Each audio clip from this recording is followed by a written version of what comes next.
core mental energy. But is he happy? It was mainly Steve Jobs who brought us into the digital revolution with everything from friendly computers to 1,000 songs in our pocket. And I spent about 2 years at his side doing a biography of him. And then Jennifer Doudna, who I think brought us into the life sciences revolution because she and her colleagues helped invent CRISPR, this tool that can edit our own DNA, which is like, whoa, that's transformative. And so I spent a lot of time at her Berkeley lab learning how to edit human genes. And then after that, the next logical choice seemed to be Elon Musk, bringing us into the era of space travel, electric vehicles, artificial intelligence. And surprisingly, when I talked to him, he had read a couple of my books. I said, I just want to do this not based on 5 or 10 interviews, but based on staying by your side for 2 years, watching you morning, noon, and night whenever I want. He went, okay. And then I said, but by the way, I'm not going to show you the book in advance. You get no control over it. And he went, okay. And I thought, all right, this is going to be a fun ride. Were you surprised? I was a little bit surprised, but if you know Musk, he has sort of a little superhero complex, and he thinks of himself playing big roles on the world stage, and he loves to be transparent. And I kind of suspected he would want to have this.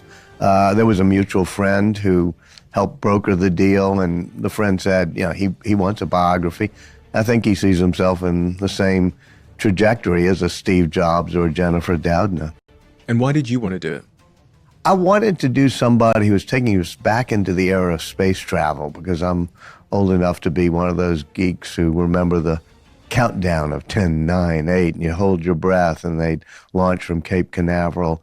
Also, I believe very much sustainable energy is important to the planet, which means not just electric vehicles, but solar roofs and power walls and the things he's doing. I also tend to think that he's a great engineer. He understands physical engineering. He doesn't understand human emotions very well, which is why he was better off with Tesla and SpaceX and not buying Twitter.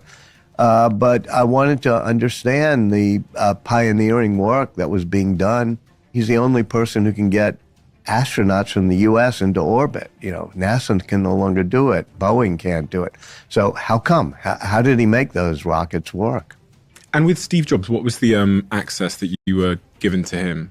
Oh, I stayed in his guest house right in his backyard for off and on for a couple of years. It wasn't quite the access I got to Elon Musk. I mean, with Steve Jobs, it might be 1 week every couple of months I'd spend with him. With Musk, it was 3 or 4 weeks per month sometimes. Steve Jobs was interesting, but he was mainly interested in the beautiful design and conceptualizing of products.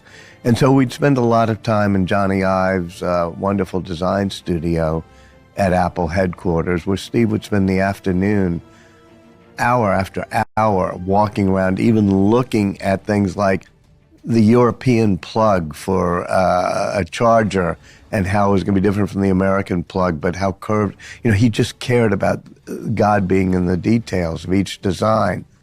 Musk cares a lot more about executing the design through manufacturing and assembly lines. Musk spends about 80% of his hardcore mental energy designing the machines that make the machines. In other words, the Raptor engines or the battery cells or the Teslas. And so a lot of the time I spent with him was on assembly lines. When I sit here with CEOs or successful people, I always start with their childhood, because I think it provides an important context as to the people that they are. It's almost like their childhood. You're like a biographer, you know it begins in childhood. Yeah. Well, I mean, you're the king of biographies, so I had no idea that that's where it's meant to start. It just seems like the most obvious place, because it's the foundation of people, and those fingerprints seem to remain on them as adults. When you look at Elon's childhood, do you spot things that are the reason he is the man he is today? Absolutely. But let me step back and talk about almost all the people I've written about who are disruptors. They tend to have had childhoods in which they were misfits. starting with Leonardo da Vinci, who I wrote about. He grew up in a small village. He was left-handed, illegitimate. His father doesn't legitimate him. He was gay. He was distracted. And so he has demons driving him as he runs away from the village of Vinci to go to Florence. And you can go all the way through. Albert Einstein, growing up Jewish in Germany. Steve Jobs, having been adopted, and adoptive family didn't take to him, and he moves on to another one. For Elon Musk, it was particularly brutal. He grew up in South Africa as a scrawny kid on the autism spectrum, so he had no social input-output skills. He was no friends, and he was beaten up quite often. But the scars from that were minor compared to what happened when he went home after being beaten up once. He was in the hospital for 4 days, but he gets home and his father makes him stand in front of him for 2 hours while the father tells him he's a loser and that it was his fault, and takes the side of the kid who beat up Elon. And so it's one of the oldest tropes in mythology, which is the aspiring young superhero fighting the dark side of the Force and finding out Darth Vader is his father, having to overcome those demons. I think most of us, I mean, you have a very interesting background yourself, from Botswana to Manchester to here in London. I think most of us have things that drive us, and sometimes there's some demons from childhood. But the question is whether you harness those demons or those demons harness you. And in Elon Musk's case, the answer is both. Do you find that that's nearly always the case, that those demons create both your... As Tim Grover said to me, Tim Grover was the coach for Michael Jordan, Kobe, and he speaks to everybody having a dark side and a light side, and they have a two-way relationship with each other. They typically come from the same place. So he'd speak to Michael Jordan's greatness coming from the same place that his dark side came from. And you've just described the entire theme of the Elon Musk book, which is darkness and lightness woven together, each coming from the same place, sometimes driving people crazy, sometimes driving them to do things they didn't think they'd be able to do. And you want to take out the dark strands of Elon Musk, the demon mode, as his girlfriend Grimes calls it, where he just truly gets cold and in a very bad place. But if you take out those strands, maybe you don't have Elon Musk at the end, because the dark and the light all come from the same roots. Shakespeare, as usual, said it best. Even the best are molded out of faults. And indeed, that's what you're talking about, whether it's Michael Jordan or Kobe or Elon Musk. What does Elon think of his father? Did you speak to him directly about him? Yes. He doesn't speak to his father anymore, of course, and it's a very brutal relationship. Yeah, but I spoke to his father. You did? Yeah, for quite a long time. And still, he's in contact with me. It took a year of traveling around with Elon Musk before I could get him to open up about his father. And that's why a biography done the way Boswell did with Dr. Johnson, and in a much smaller way I tried to do with Elon Musk or Steve Jobs, is important, because you're not just doing a few interviews.